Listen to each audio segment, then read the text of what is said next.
Salam sejahtera, Bapak Ibu, saudara-saudari yang dikasihi Tuhan. Kita berjumpa kembali di dalam pembinaan dasar iman Kristen.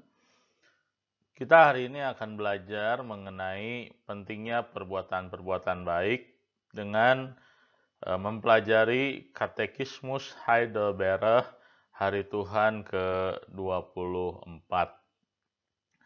Salah satu pertanyaan yang seringkali muncul ketika seseorang membicarakan mengenai keselamatan adalah, jika keselamatan merupakan sepenuhnya anugerah Tuhan dan tidak ada andil sama sekali perbuatan manusia dalamnya, banyak orang bertanya-tanya, jika demikian, apakah pentingnya perbuatan baik di dalam kehidupan orang-orang percaya? Untuk itulah hari ini kita akan bersama-sama memikirkan mengenai perbuatan-perbuatan baik, bagaimana kita harus memahami peran daripada perbuatan-perbuatan baik manusia, termasuk di dalamnya kebaikan-kebaikan yang dilakukan oleh orang-orang percaya. Mari saya mengundang kita boleh bersama-sama belajar dari pokok bahasan ini.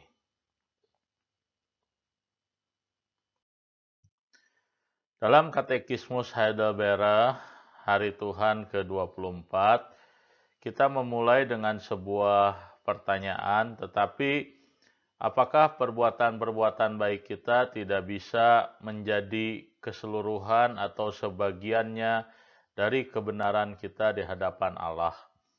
Nah, jadi pertanyaan dari Katekismus Heidelberg ini menegaskan sebuah pertanyaan umum dari kita, apakah sedikit pun tidak ada kontribusi dari perbuatan baik di dalam pembenaran kita?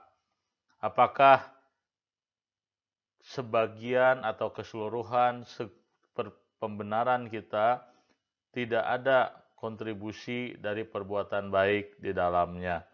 Maka Katekismus Heidelberg mengajarkan kita, karena kebenaran yang bisa bertahan di hadapan sidang pengadilan Allah haruslah sempurna secara mutlak dan sepenuhnya sesuai dengan hukum ilahi, sedangkan perbuatan-perbuatan kita yang terbaik dalam dunia ini pun semuanya tidak sempurna dan tercemar dosa. Nah, jadi ketika kita memikirkan sebuah pertanyaan, apakah tidak ada perbuatan baik manusia yang diperhitungkan Tuhan ketika kita berhadapan dengan pengadilan Tuhan? Maka jawabannya adalah tidak.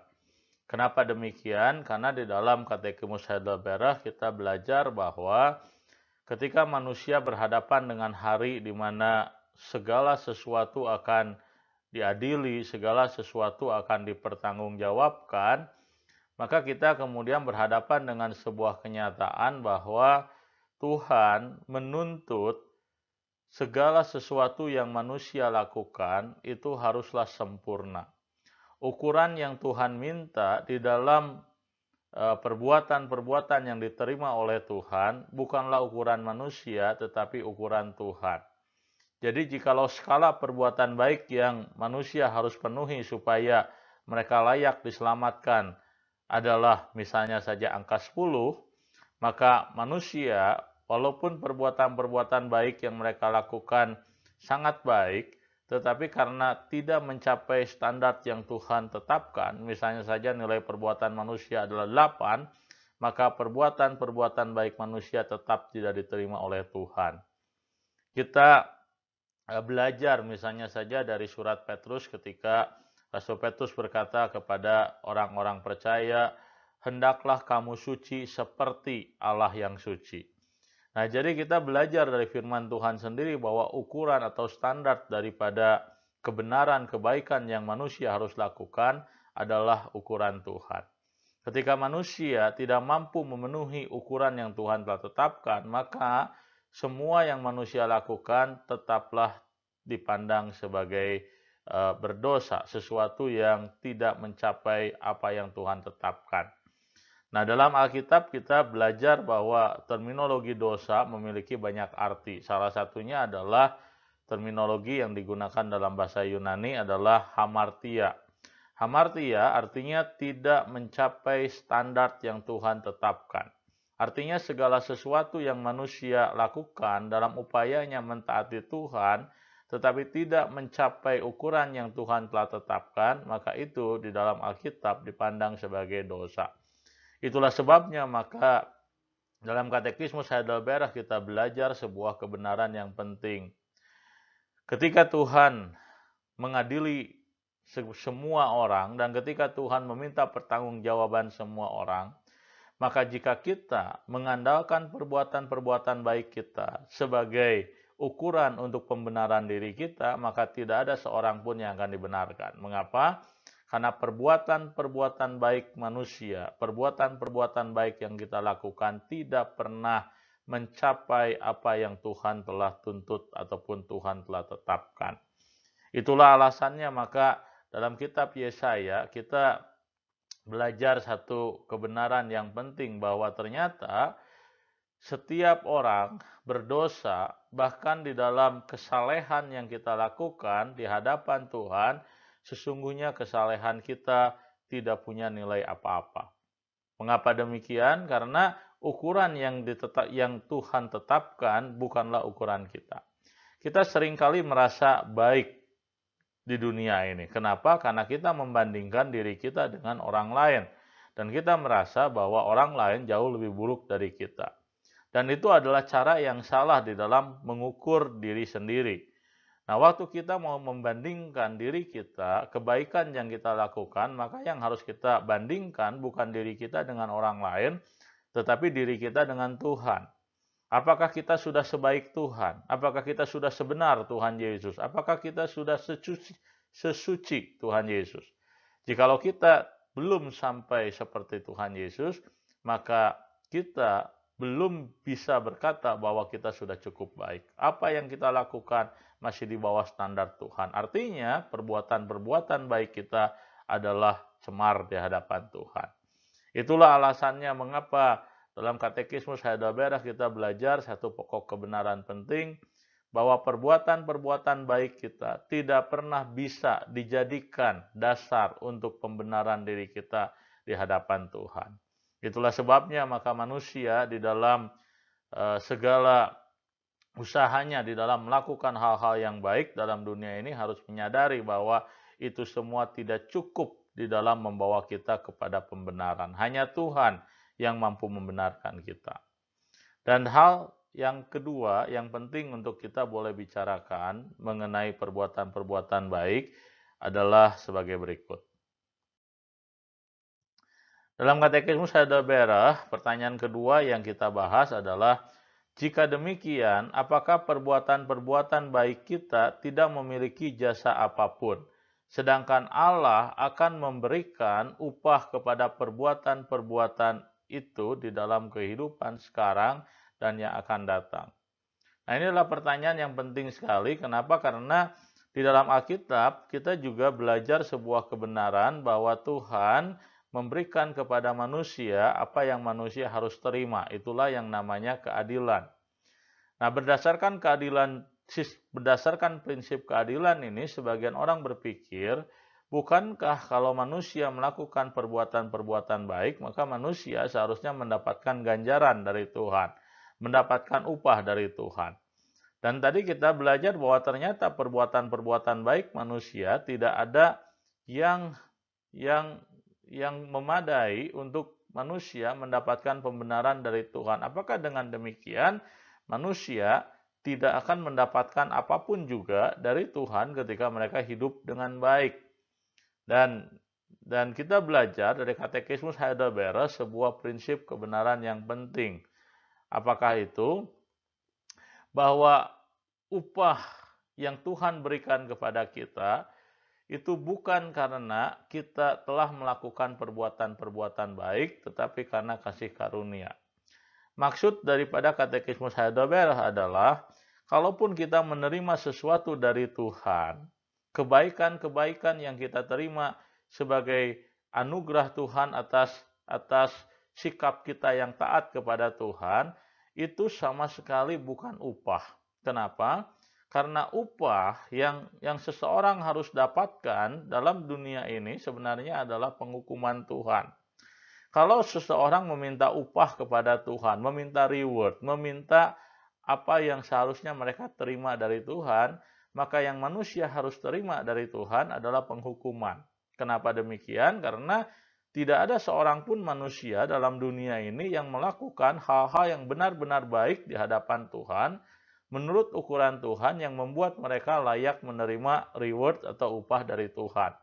Itulah sebabnya maka kalaupun orang-orang percaya, ketika mereka taat kepada Tuhan, mereka kemudian menerima berkat dari Tuhan, seperti yang dijanjikan di dalam perjanjian lama, bahwa ketika umat Tuhan belajar hidup taat kepada Tuhan, maka Tuhan memberkati kehidupan mereka. Tetapi sekali lagi, ini bukan reward, ini bukan sebuah sistem timbal balik, bahwa manusia ketika taat kepada Tuhan, otomatis manusia akan mendapatkan berkat dari Tuhan. Kenapa demikian? Karena sekali lagi ketaatan manusia kepada Tuhan sesungguhnya adalah ketaatan yang tidak memenuhi ukuran standar Tuhan. Itulah sebabnya kalaupun kemudian Tuhan memberkati seseorang yang hidupnya taat kepada Tuhan, itu karena anugerah Tuhan. Bahwa di dalam segala ketidaksempurnaan kita dalam mentaati Tuhan, Tuhan tetap memberikan kepada kita berkat-berkat yang disediakan atau diberikan bagi kita. Itulah sebabnya maka kita tidak boleh berpikir bahwa apa yang kita lakukan, kebaikan-kebaikan yang kita lakukan itu mempiutangi Tuhan. Kenapa? Karena kebaikan-kebaikan kita adalah kebaikan-kebaikan yang di mata Tuhan tidak sempurna. Dan karena tidak sempurna, pada dasarnya tidak layak untuk diberikan reward, tetapi sebaliknya justru ketidaksempurnaan itu adalah sebuah dosa di hadapan Tuhan yang akan mendatangkan penghukuman.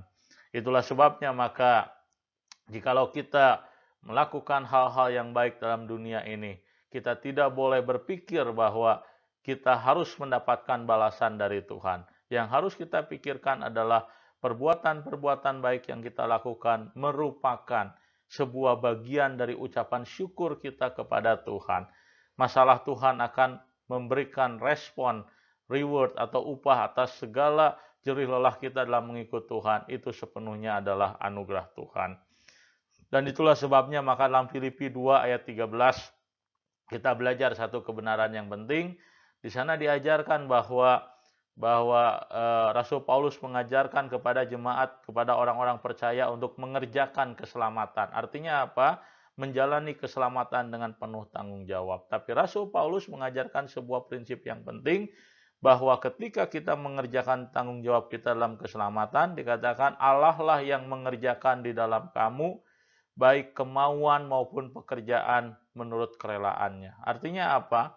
Artinya kalaupun kita memiliki keinginan untuk melakukan hal yang benar di hadapan Tuhan, memiliki kemampuan untuk melakukan hal-hal yang baik, Rasul Paulus berkata itu karena Tuhanlah yang memberikan kekuatan itu kepada kita. Tuhanlah yang memberikan kemauan, kerinduan untuk melakukan hal yang baik ataupun mentaati Tuhan. Jadi jika tanpa Tuhan, kita tidak akan pernah memiliki bahkan keinginan untuk mentaati Tuhan. Itulah sebabnya maka sekali lagi, kalaupun kita melakukan hal-hal yang memuliakan Tuhan, itu bukan karena kita mampu melakukan itu karena Tuhan menolong kita. Itulah sebabnya tidak ada alasan bagi kita untuk merasa bahwa perbuatan-perbuatan baik, pelayanan kita, kehidupan kita, ketaatan kita adalah sebuah sesuatu yang kita lakukan yang membuat Tuhan harus membayarnya dengan hal-hal tertentu, entah berkat ataupun lain-lainnya. Dan kita belajar di sini bahwa perbuatan-perbuatan baik sesungguhnya merupakan sebuah bentuk ucapan syukur kita kepada Tuhan. Dan pertanyaan terakhir yang ditanyakan di dalam Katekismus Heidelberg adalah, tetapi apakah doktrin ini tidak akan menjadikan manusia lalai dan duniawi? Dan ini adalah pertanyaan yang sangat wajar, alami ketika kita belajar bahwa ternyata perbuatan-perbuatan baik bukanlah sesuatu yang yang akan mendatangkan berkat, tidak otomatis mendatangkan upah bagi kita. Dan mungkin sebagian orang berpikir, akankah ajaran seperti ini membuat orang tidak mau melakukan perbuatan-perbuatan baik atau tidak mau lagi hidup di dalam ketaatan. Nah, maka dalam katekismus Heidelberg kita menemukan sebuah jawaban yang indah. Dikatakan sama sekali tidak, karena adalah mustahil bahwa mereka yang dicangkokkan ke dalam Kristus dengan iman yang sejati tidak akan menghasilkan perbuatan baik. Nah, jadi kalau kita membaca juga dalam Yohanes 15 ayat yang kelima, kita belajar di sana sebuah kebenaran bahwa setiap orang yang percaya kepada Kristus, kita itu seperti ranting-ranting pohon yang ditempelkan ke dalam batang pohon utama. Seperti ketika kita mencangkokkan satu bagian tanaman ke pohon utama, maka bagian yang dicangkokkan tersebut dia menerima sumber kehidupan dari batang pohon utama. Dan Alkitab menggambarkan ketika orang-orang percaya menerima Yesus dalam hidupnya, maka mereka dipersatukan dengan Kristus. Karena mereka dipersatukan dengan Kristus, maka orang-orang percaya kemudian pasti akan bertumbuh, pasti akan berbuah. Kenapa? Karena ada Roh Tuhan yang bekerja dalam diri mereka, memproses hidup mereka, menjadikan mereka sebagai orang-orang yang mampu hidup baik, hidup benar walaupun tidak sempurna. Itulah sebabnya maka di dalam katekismus Heidelberg kita belajar bahwa tidak mungkin orang-orang yang betul-betul percaya kepada Tuhan, walaupun mereka tahu bahwa perbuatan-perbuatan baik mereka tidaklah layak untuk menerima reward dari Tuhan, perbuatan-perbuatan baik mereka bukanlah syarat untuk menerima berkat Tuhan. Hal itu tidak akan membuat orang-orang yang sungguh-sungguh percaya kepada Tuhan tidak hidup dalam ketaatan kepada Tuhan. Kenapa demikian? Karena ketika orang percaya kepada Tuhan, naturnya diubahkan oleh Tuhan. Ketika orang percaya kepada Tuhan, perbuatan-perbuatan baik itu bukanlah sesuatu yang dilakukan dengan terpaksa, tapi sesuatu yang keluar secara alamiah melalui kehidupan dia. Itulah alasannya maka katekismus Heidelberg mengatakan kita tidak perlu khawatir, kita tidak perlu takut kalau ajaran ini akan membuat orang-orang tidak hidup dalam ketaatan kepada Tuhan. Tidak. Orang-orang yang sungguh-sungguh percaya kepada Tuhan, dia tidak pernah melakukan hal-hal yang baik, hal-hal yang memuliakan Tuhan, sekedar untuk mendapatkan reward dari Tuhan. Perbuatan-perbuatan baik, ketaatan mereka kepada Tuhan adalah bagian dari hidup mereka, bagian dari dedikasi mereka dalam mengikut Tuhan. Itulah yang kita pelajari hari ini dari katekismus Heidelberg mengenai pentingnya perbuatan-perbuatan baik. Jadi sekali lagi, perbuatan-perbuatan baik, kita orang-orang percaya harus memiliki kehidupan yang baik. Orang-orang percaya harus mentaati Tuhan, tetapi kita tidak mentaati Tuhan dengan motivasi yang salah. Kita tidak melakukan perbuatan-perbuatan baik dengan motivasi yang salah. Apakah itu? Mengharapkan reward atau upah dari Tuhan. Perbuatan-perbuatan baik yang kita lakukan adalah ucapan syukur kita kepada Tuhan. Perbuatan-perbuatan baik, hal-hal yang kita lakukan dalam mentaati Tuhan adalah bagian daripada kehidupan kita yang baru ketika kita ada di dalam Tuhan. Otomatis orang-orang percaya akan hidup dalam kebaikan. Otomatis orang-orang percaya akan hidup dalam ketaatan. Kenapa? Karena Tuhan sendiri yang bekerja dalam diri kita membuat kita memiliki hidup yang baru, hidup yang dipenuhi dengan perbuatan-perbuatan baik dan ketaatan. Jadi sekali lagi, perbuatan-perbuatan baik bukanlah syarat keselamatan. Perbuatan-perbuatan baik juga bukan syarat supaya hidup manusia diberkati. Kebaikan-kebaikan dalam hidup manusia merupakan buah dari kehidupan seseorang yang ada di dalam Kristus. Kehidupan seseorang yang sudah diperbaharui oleh Tuhan. Kiranya pelajaran kita hari ini dari Katekismus Heidelberg membuat kita semakin mengerti mengapa hidup orang-orang percaya harus lebih baik lagi dari hari ke hari.